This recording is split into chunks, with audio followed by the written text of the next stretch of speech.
Do you want to know what makes a good architecture photo? Well, let me tell you. Hi, I'm Rick. Welcome to my YouTube channel where I talk about architectural photography, construction photography, photographing buildings. That's it, apart from the Greek flag, which is proving very popular at the moment. A 6-second video, not sure why. Anyway, so what am I going to talk about? Well, what makes a good architecture photo? Nice and simple, let's get to it. A good architecture photo shows a building to its best. Now, this might sound obvious, but this is something that I have in my mind on every shoot before I start. Every photo, I try and show the building to its best. There's intent behind this, and not just the main headline photo, but every photo that I take. So, point number one, again, sounds obvious, but sometimes we just need these little reminders. Number two, now if you go to my blog post at rickmcavoyphotography.com, you'll see a photo which I'm talking about, which is a photo of the Dorchester Fire Station and Dorset and Fire Rescue Service new HQ building in Poundbury on the outskirts of Dorchester.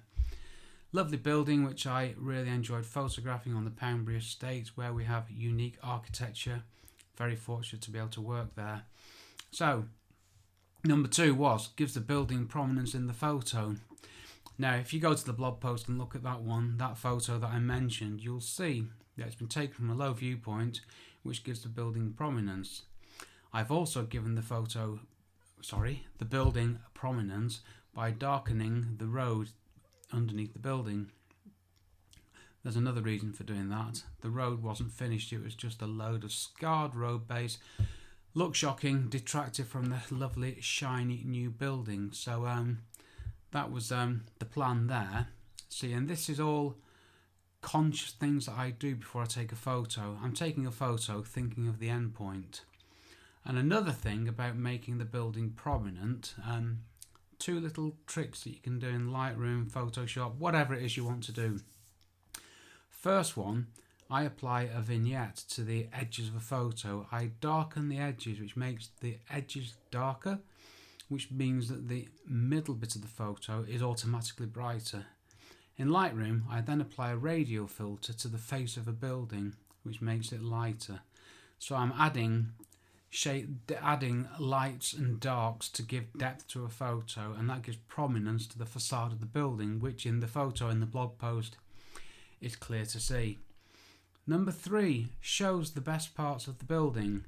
Now, we have to photograph all sorts of stuff like bin stores, fire escapes and everything, but in every photo you take, you need to try and get the record shot, sure, but another shot of that view without the back of house stuff that nobody wants to see. It's there's necessary evils in there that don't really flatter, so just be mindful of that.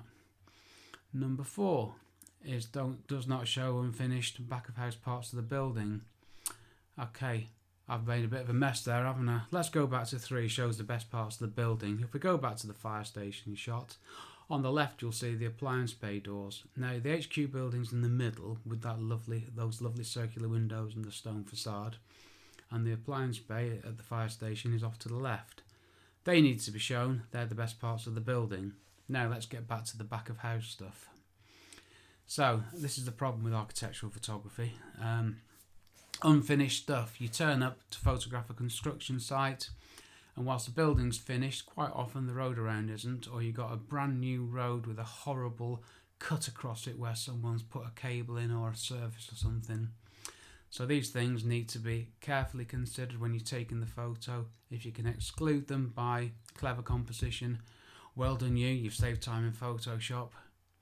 So, things to think about. I've mentioned the darkening the tarmac, which hid a load of evils. So again, think about these things at the time you're taking the photograph. Number five is interesting. A good architecture photo is interesting.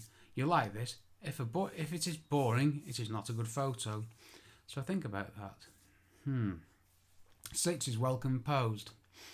Now, I spent years taking photographs of buildings without really studying composition. Once I studied composition, guess what? Yes, my photos got better. So a well-composed photo will always be better than an unwell-composed photo. Is that actually a word? Than a photo that is not well-composed. There you go. I don't know why my accent went a bit posh then. Not like me. And again, lights and darks keeps the eye in the middle. In the photo that I'm talking about, please check out the blog post so you can see it. You'll see that the HQ building's in the middle, fire station to the left, it's the fire station office building in the middle, appliance bay to the left, and the HQ building to the right. But they're all on the same level. We've got the dark below and around, and we've got the sky above, which sort of holds it all in place. So your eye's going across the building elements. It's not going all over the place. That's good composition, even if I do say so myself. Well, I have to say it, to be honest with you, because nobody else is going to, are they? 5 is correctly exposed. That's odd, that, because 5 was interesting and 6 is well composed. So 5 is correctly exposed. Sorry, losing it a bit here. I'm going to slow down. As an architectural photographer, I never talk about exposure with the client. They expect it to be right. End of. No more to say. How do I get the exposure right? Well, some of you will be getting the pitchforks ready for this one, but I do auto bracketing with my Canon 6D. I take 3 photos, 1 overexposed, 1 underexposed, and 1 the correct exposure. I merge them together in Lightroom. I get more of the lights, more of the darks, less noise, better photos. And it also, let's be honest, it does give me more latitude in the exposure and the image capture, so it makes life easier for me. Basically, I'm getting the images I need for my client without having to think too much about the exposure, letting me concentrate on composition. It works for me. If you don't agree with it, let me know, but that's what I do and it works for me. Okay, I've slowed down a bit here. This is much better. 7 is sharp with the correct amount of depth of field. Again, the subject matter sharp, everything of interest sharp. To be honest, for most architectural photos, everything's sharp anyway. But if I'm doing a small detail and I just want it to pop, I will focus on that and blur everything around it. I hope these visuals are helping, by the way. Number 8 has the correct amount of detail in the shadows. Again, the bracketing helps me with this because I can get more data and information out of the shadows without getting that horrible speckly noise that looks dreadful. 9 has true verticals and horizontals. Architectural photography should represent the building correctly. So this is what I do. I get my tripod head level like that. I put my camera, well, my camera's already on it. I've got a spirit level on it. So I get the camera level in the 2 planes, and then I use, I think it's called an accelerometer on the back of my camera. I call it a line that when the camera's level, horizontal, it goes green, red, red, green. That's it. There isn't a vertically one, which is a shame. It would be nice.